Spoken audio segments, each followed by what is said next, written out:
Nothing is sacred. Capitalism will consume everything that it touches, including religion. And I'm not saying that I'm opposed, but remember that when you're putting your faith in somebody, especially where there is money involved. Now, The Guardian recently told the story of Dahlia, that is not her real name, and she got sucked into this phony ayahuasca cult / international drug operation. I'm serious. It's called Inner Mastery, and it's run by a very controversial man named Alberto Varela. Varela? Varela. Now, this article is by Sam Edwards. It is linked at the bottom. Please go check that out. Now, ayahuasca is a sacred plant medicine from the Amazon. It's a hallucinogen, and it's used in rituals and ceremonies. The active ingredient is DMT, and you may have heard of DMT from Joe Rogan and a lot of the internet sphere. Now, DMT is extracted and it is smoked, and you can take your trip in about 10 minutes. But for ayahuasca, you got to drink this tea, and it takes hours to go through your system. There's a lot more to it than that, but that's just the brief summary. Now, people go to these ceremonies often to do inner work. They want to work on themselves. And that is how indigenous shamans actually use ayahuasca to help people go on psychic journeys, to overcome trauma, to speak to their ancestors, to confront their shadow. It's not supposed to be used recreationally. Now, this is illegal in the United States unless it's part of a religious ritual like Santo Daime, the Church of Santo Daime. They can use it. They have permission to use it. Now, some people think that when you're under the influence of DMT, you're actually talking to demons, not your ancestors. Others believe that it is a chemical reaction like other hallucinogens. We're not going to go into that here. I just want to give you that information so that you can understand the article better. Not having that big old debate right now. Now, when her experience started in 2017, Dahlia had just lost her mother, which is traumatic. It's horrible. And she got involved in this European organization called Inner Mastery, which made its money by throwing these ayahuasca ceremonies. Alberto Varela was an Argentinian businessman who founded the company in 2013, although he had similar companies before. This was about the second or third iteration of this. Then Dahlia became part of the organization as opposed to someone who just participated in the ceremonies, in the rituals. Now, this is from The Guardian. In what she, Dahlia, would subsequently learn was a common experience, she felt as if a part of her was dying. She had several visions, but one, towards the end of her trip, conjured the anxiety around money that had haunted her for years. Money was just an illusion, she realized. She felt soothed. Wow, do you think if I give the bank DMT, they'll think money is just an illusion and they won't let me pay my mortgage? They'll let me off on my mortgage? I'm just kidding, of course, but rich people think that money is an illusion. The rest of us understand. You kind of need it. Anyway, the next week, Dahlia decided she wanted to train with Inner Mastery to help others have the same healing experience. The company offered training programs for those who wanted to work with ayahuasca, but they cost thousands of euros.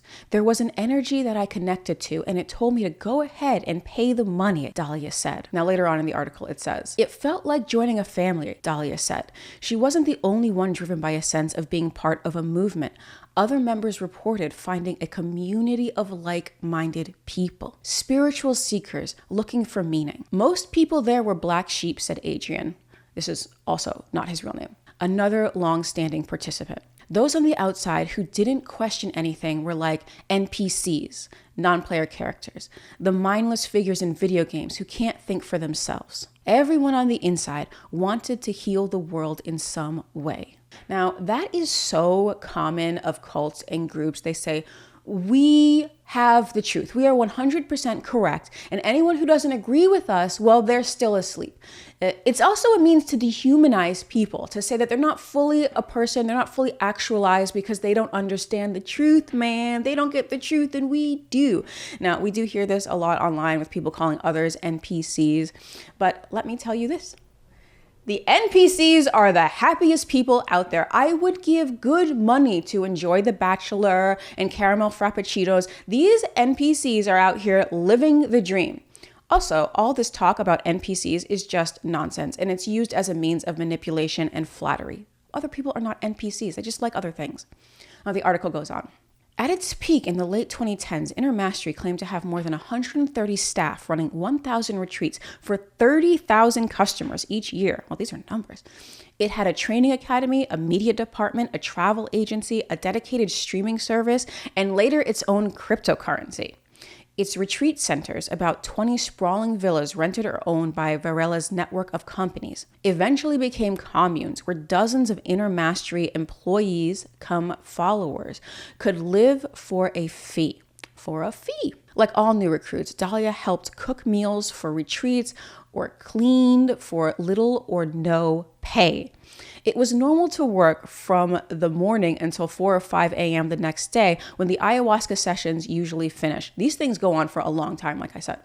It was relentless. We barely slept, she said. But she was buoyed up by a sense of mission. We were building something incredible. That's sweet. She found a family. She was building something incredible, which is why she worked for no pay. In fact, she paid them for the privilege of participating. Now, keep in mind, she is also taking training courses at this point. The popularity of the retreats and their link to mind-altering substances inevitably attracted speculation. Some people called it a cult. It was something we used to laugh about, Dahlia said. The word cult was just a way to discredit anyone taking a different path or trying to change the world. Once you see it like that, many people, myself included, end up thinking, so what if it's a cult? I don't care. It's doing me good. But over time, Varela began to draw criticism for the way he ran the business. His staff were underpaid and overworked. His manner overbearing. He built a hierarchical organization that made him rich, while many of his employees went into debt with the company.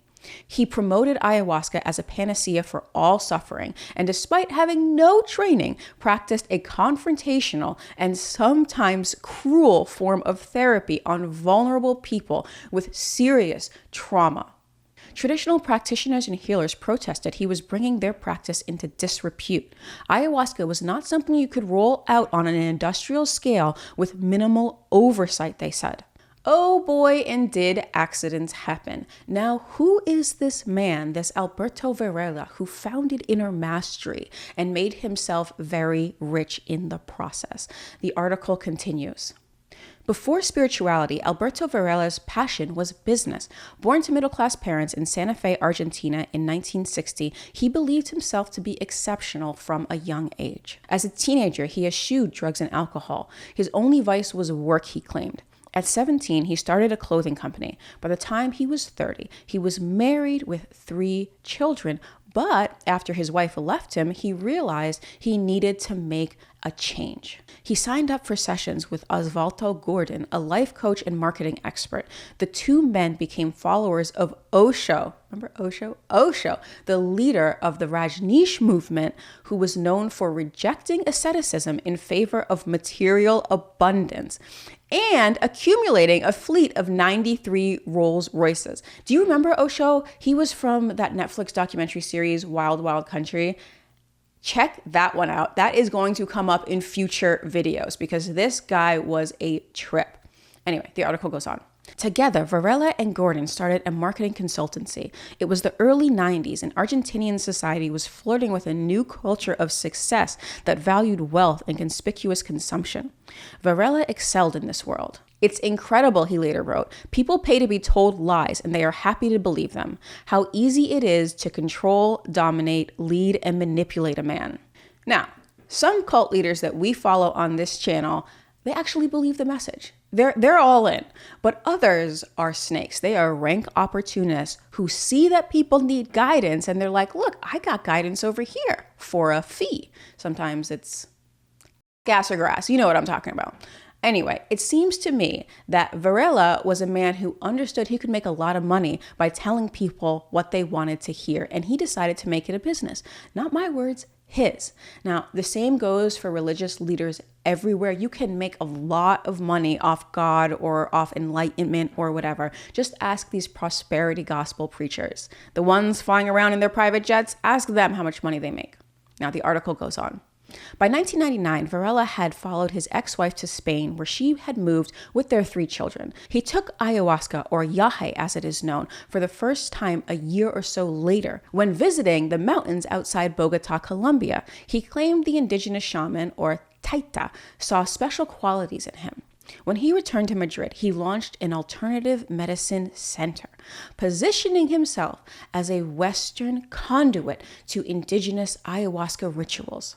Varela had spotted a lucrative opportunity, meaning vine of the dead in Quechua. Ayahuasca has been used by Amazonian indigenous groups for centuries in shamanic cures and initiation rituals for which guides undergo long apprenticeships. The plant brew is believed to aid communication with ancestors, spirits, and gods.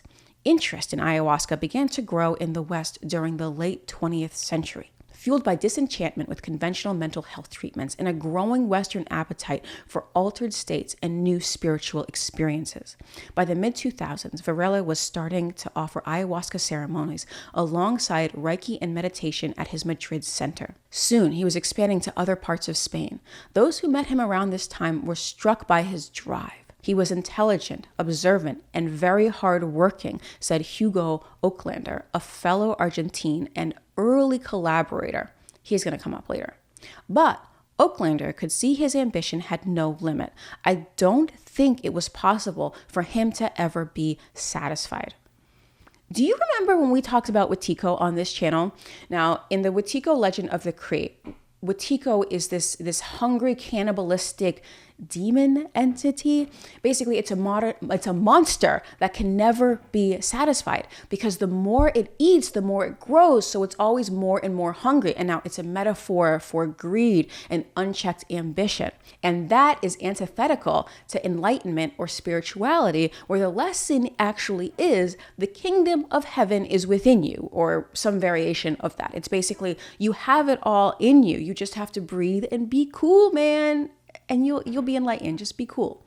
Anyway, when Varela got what he wanted, he just wanted more.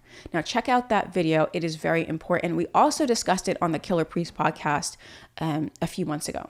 Or I discussed it on the Killer Priest podcast a few months ago. But I discussed it with Killer Priest. Okay, back to this article. Ayahuasca had been used under the radar in therapeutic settings since the 1980s. The police didn't even know what it was. You could bring it into the country without any issues, said Manuel Villascusa, a psychologist who has worked with ayahuasca for 2 decades. But Varela wanted to reach a much larger market. He bought full-page ads in alternative health magazines promoting ayahuasca as a cure for a range of ailments, according to Villascusa. I'm sorry if I butchered that name. The attention brought customers, but also scrutiny. One local news crew ran a story based on claims Varela was leading a cult. In December 2008, Spanish police raided a villa in the upmarket suburb of Madrid, interrupting 21 people, 3 of them children, who were reportedly watching a porn film while they waited to take ayahuasca. 40 kilos of the plant were seized, and Varela, who was identified as the leader, was arrested on charges of crimes against public health. It was a bombshell, Villascusa said. Ayahuasca had been tolerated for 20 years, and then suddenly, not only are the police raiding a ceremony, but the story appears in every newspaper in the country. And the first contact the Spanish public has with ayahuasca is associating it with some kind of alleged sex cult. So this is actually 5 years before Varela started Inner Mastery. His reputation by this point in Spain was as a sex cult leader. And that's really unfair to ayahuasca. In all my dealings with it, or dealings with the people who use it frequently, I have never heard of kids being involved. I'm not saying it doesn't happen. I'm just saying this is not common. Back to the article. Varela went to prison for 14 months. By the time he came out, he was determined to expand his plans for an ayahuasca business. Like criminals who prepare bank robberies while they're locked up, I planned my own heist, he later said. When I got out, I would multiply by 1,000 the energy I put into this before I went to jail. Varela's release from prison coincided with the financial crisis in Spain and a surge in anger at politicians. He capitalized on his newfound fame and styled himself as a guru persecuted by oppressive authorities.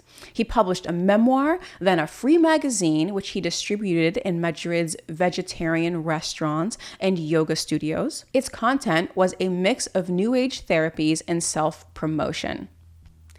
This is why I distrust marketing, especially when it comes to religion. And look, maybe you are dealing with a missionary religion, and that basically means that part of their creed is that they have to reach more people to bring in more people. But if you're seeing religious advertisements, you're either being sold something for money, or you're dealing with a missionary sect.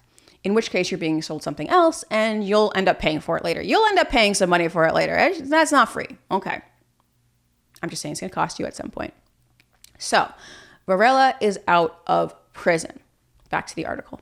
In 2011, the year after his release from prison, Varela spent several weeks at a commune called Buddhist Factory near Seville, run by a self-declared guru called Fulvio Carbone.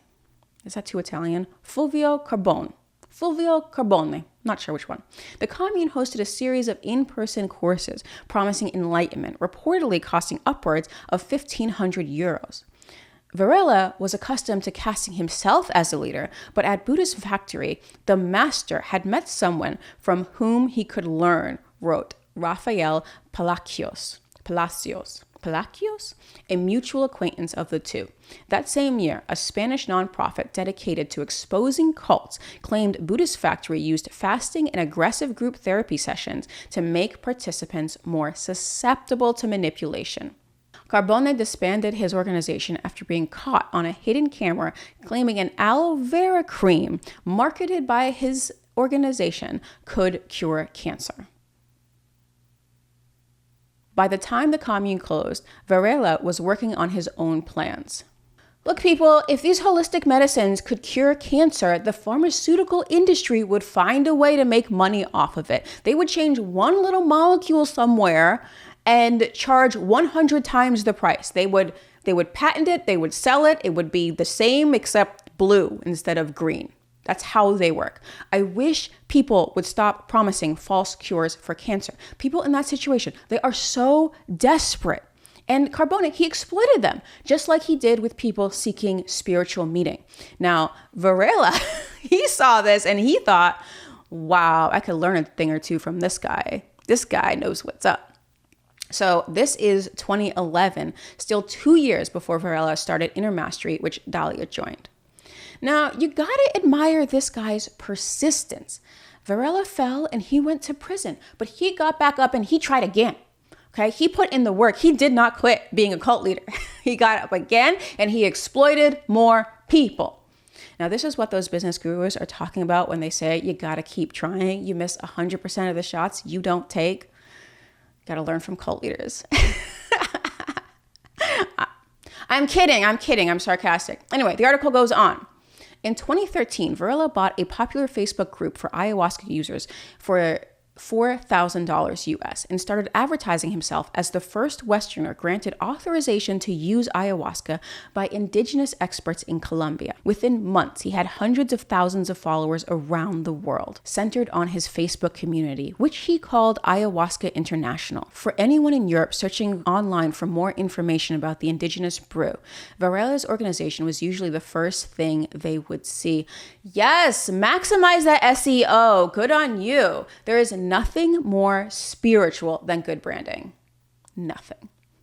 Anyway, at this point, there was no company yet, just an idea. Varela went on a whirlwind promotional offensive, organizing conferences and workshops on ayahuasca and personal development across Europe and Latin America. By his side was his compatriot Oaklander, who had spent several decades in Asia exploring meditation, body work, and other therapies, only to conclude that few could really help people. He hoped ayahuasca would be different. While Varela managed the Spanish-speaking world, Oaklander oversaw international expansion, flying to different cities every weekend to promote the newly launched company. Now, we have gotten a lot of promises from the East, and like Olander, we probably thought this new spiritual practice, well, that's just going to help everybody. It's going to cure all of our ills. Just meditate or align your chakras or do some yoga, and your life will be so much better. We hear this all the time. And once the new wears off, they don't turn out to be revolutionary.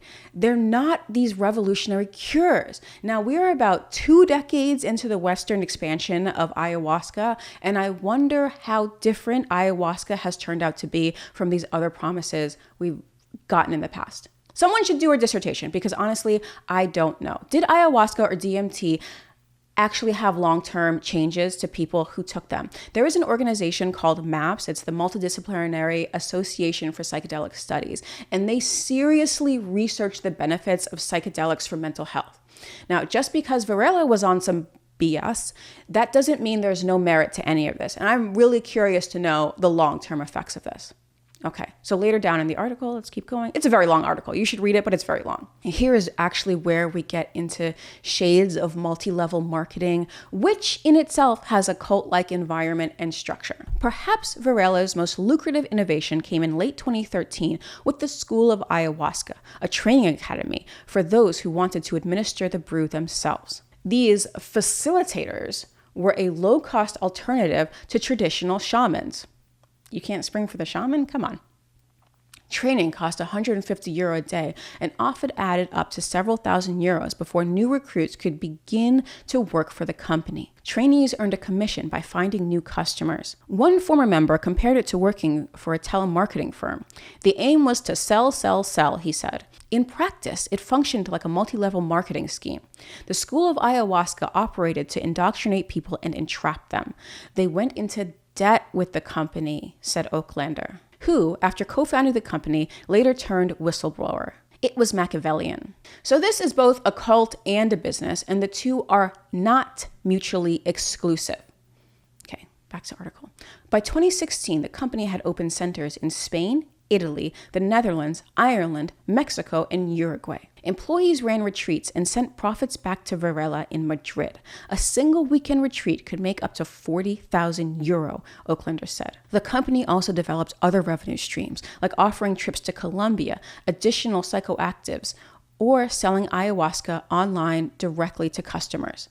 Varela bought supplies cheaply, paid employees little and usually in cash, and declared little or nothing to tax authorities, according to Oaklander. It was incredibly profitable, he said, like drug smuggling light.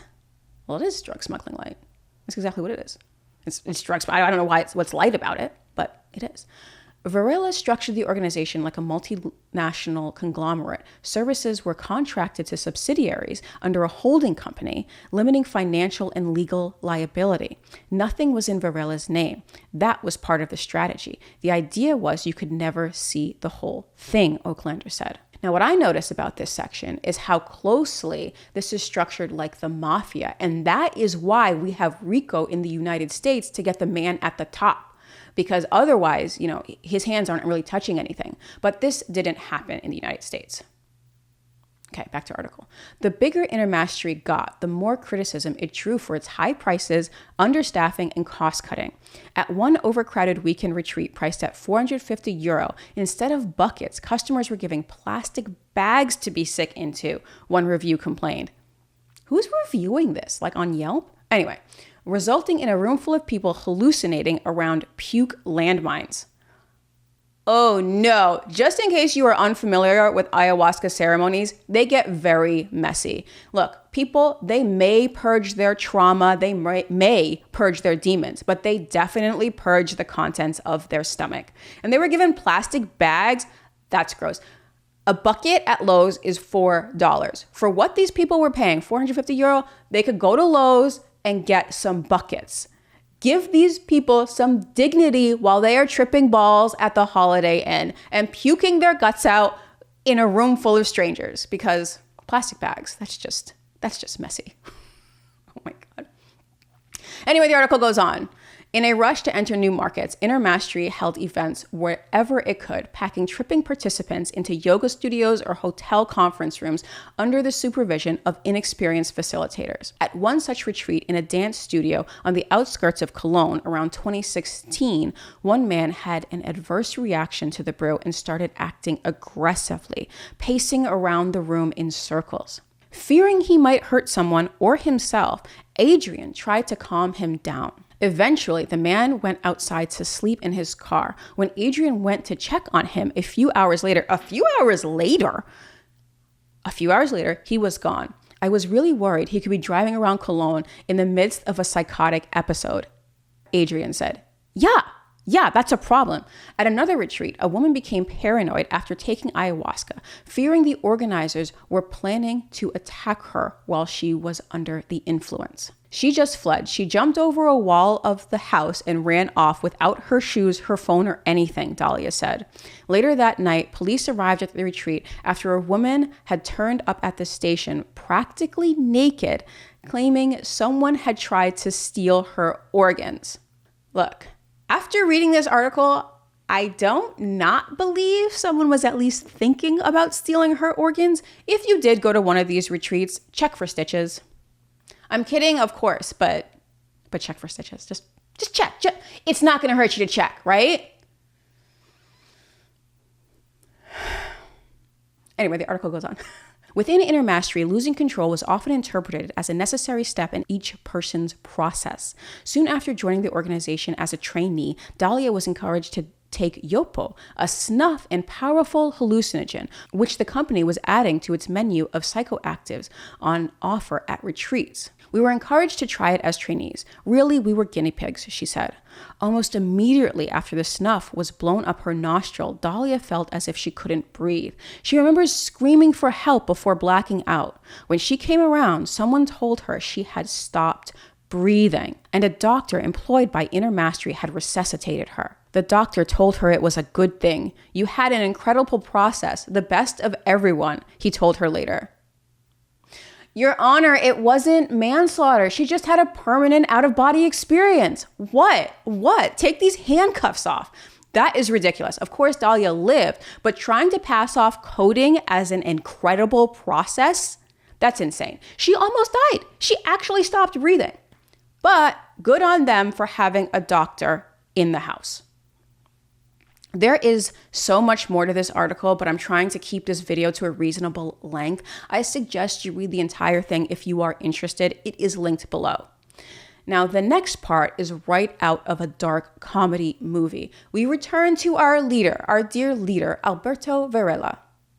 Varela frequently emphasized his connection to Colombia, where Inner Mastery owned property and sourced its ayahuasca. With the profits he made, Varela said he was supporting the indigenous community in Putumayo that he claimed had authorized him to work with the sacred plant medicine. But in 2015, representatives of the Kofan indigenous community denounced him as an imposter. Varela had falsified his authorization and used it to promote his business, they said, and they had seen none of the money he claimed to be collecting on their behalf. The hell you say? I just don't believe it. Anyone attending Inner Mastery retreats was putting their life and health in serious risk. The complaint was echoed in an open letter signed by 100 academics and anthropologists who claimed Inner Mastery had taken advantage of the ignorance, credulity, good faith, and vulnerability of many people. Varela denied the accusation. He said the Kofan community had tried to blackmail him for a share of Inner Mastery's profits. I thought he said he was giving the money to them. So how are they blackmailing him? Anyway, and after he refused, were taking revenge. His lawyer threatened to sue them for libel. Inner Mastery conferences in the U.S. descended into shouting matches as staff faced down indigenous protesters who claimed the company had appropriated ayahuasca for profit. So according to the indigenous tribes that Varela claimed his spiritual authority from, he had no spiritual authority. He did not have the blessing of the Colombian shamans. He was just using their name to seem like less of a culture vulture. Fantastic. Just fantastic. I know you are thinking now that this man cannot get any more toxic, but wait for it. Varela devised his own form of psychotherapy. Now, I don't know if a business major exploiting these Colombian natives is at all qualified to devise a form of psychotherapy, but let's see where this goes. Let's see where it goes. Before his first arrest in 2008, he had been accused of practicing therapy without a license, he told Dalia. And so he called it anti-therapy or not therapy to avoid any issues, she said. All work should be carried out in groups, Varela insisted, because the ego can lie better in private.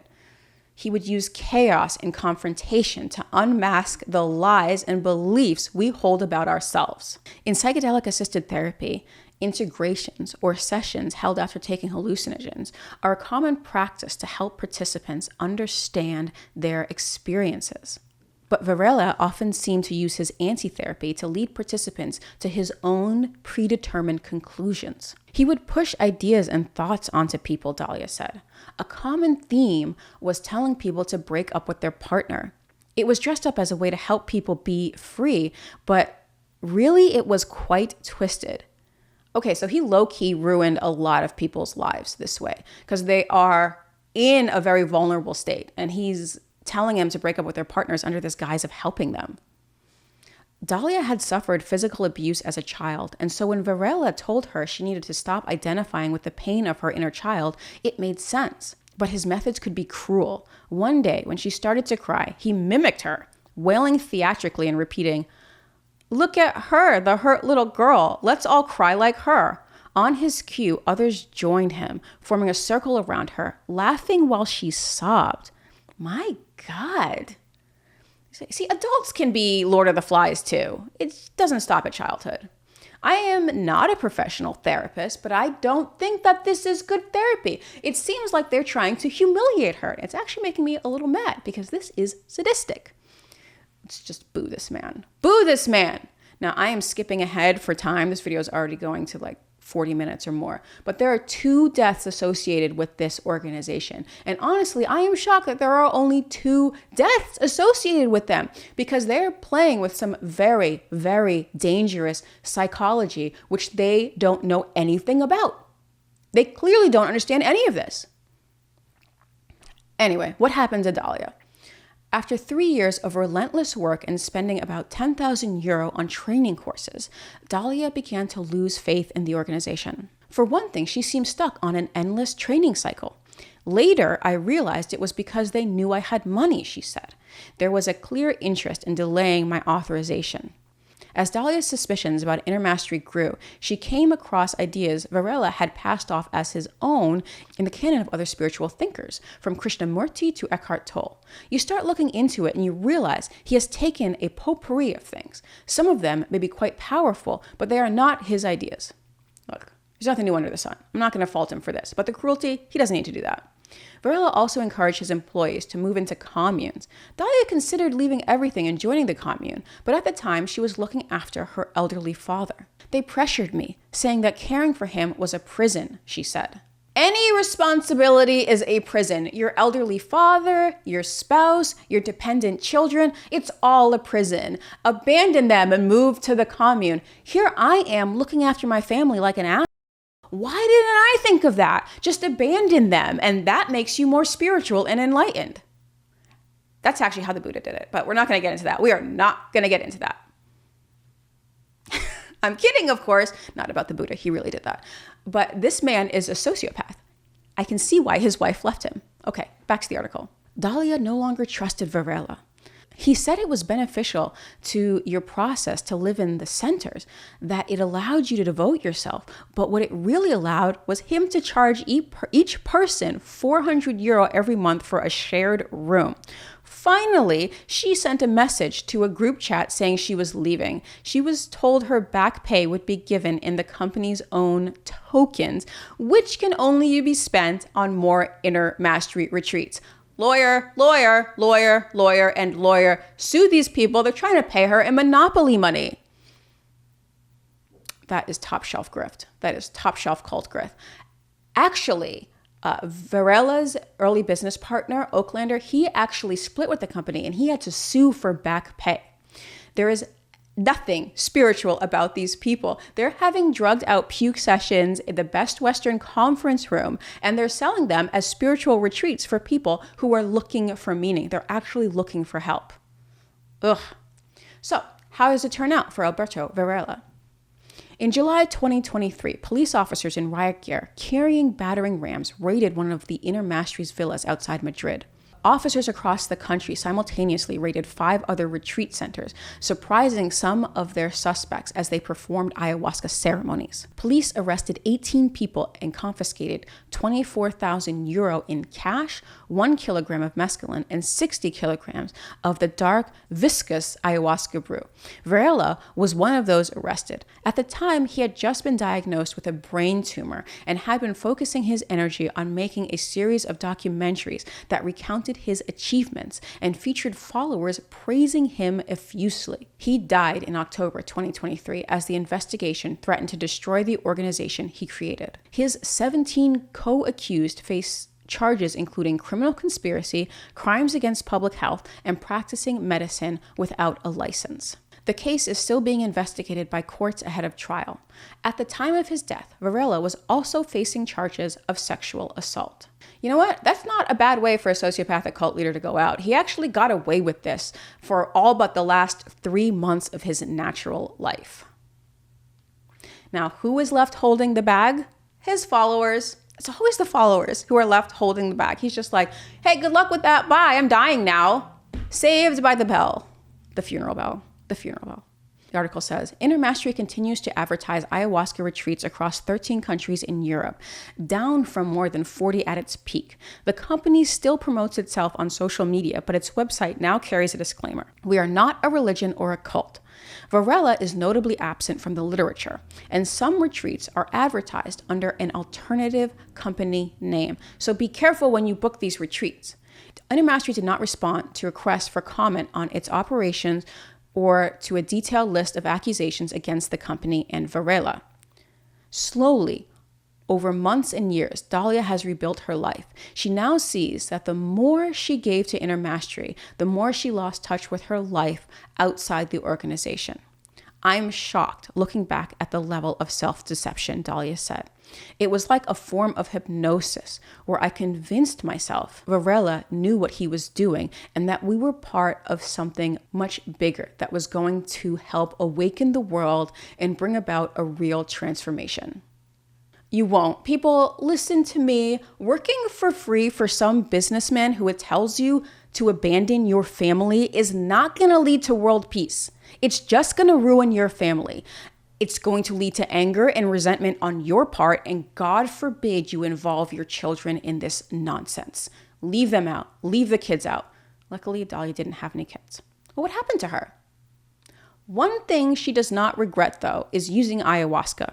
She felt that its influence had helped her resolve personal difficulties that remained after years of therapy. Dalia now works as a therapist herself, occasionally working with ayahuasca independently. Sometimes those who try it solely out of curiosity leave with little new insight, she said. But over the years, Dalia has come to believe it's often most effective for people who are already in crisis. I've seen the most radical transformations in those who are suffering most. That's sweet. Okay, yes, she wasted a lot of time and a lot of money, but she came out of it able to integrate her experience and to help other people. And we have seen, at least anecdotally, we have seen hallucinogens really help people work through deep-seated trauma like PTSD and other things that therapy has just not been able to fix, at least not as permanently. However, it is a chemical reaction that a shaman or therapist guides you through. They're not inventing this thing. They didn't even discover this thing. They're just helping you have a nice experience.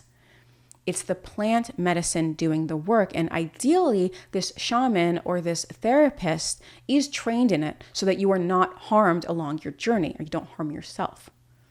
We have seen a lot of cults use LSD to brainwash their members. Unfortunately, it's not uncommon. And in the hands of manipulative people, psychedelics can be very dangerous. That's why you have to get it from a reputable source and use it with people you trust. Do you remember Cantelmoism? That was a Rate My Cult from a few years back, actually. And this man called Chris Cantelmo, he tried to start a DMT cult, but his followers were Gen Z, and they weren't all about it. They weren't tryhards. They weren't really going to give it their all. These kids, they don't want to work these days. They don't want to be good cult followers. They don't want to be good goons. It didn't work out well for him either, but that's actually an interesting video. You should check that one out. My point is that these drugs will work regardless of who administers it. Nobody owns these drugs. They come from nature. People discover these drugs, and hopefully the shaman you choose, if you go down this path, is trained in administering it. They're trained in what the process is like and that they can help you. But it is not a panacea. It is not the only way to heal your mental health either. Anyway, what do you all think? Have you ever taken ayahuasca? Can a person be both business-minded and also a legitimate spiritual leader? You let me know in the comments.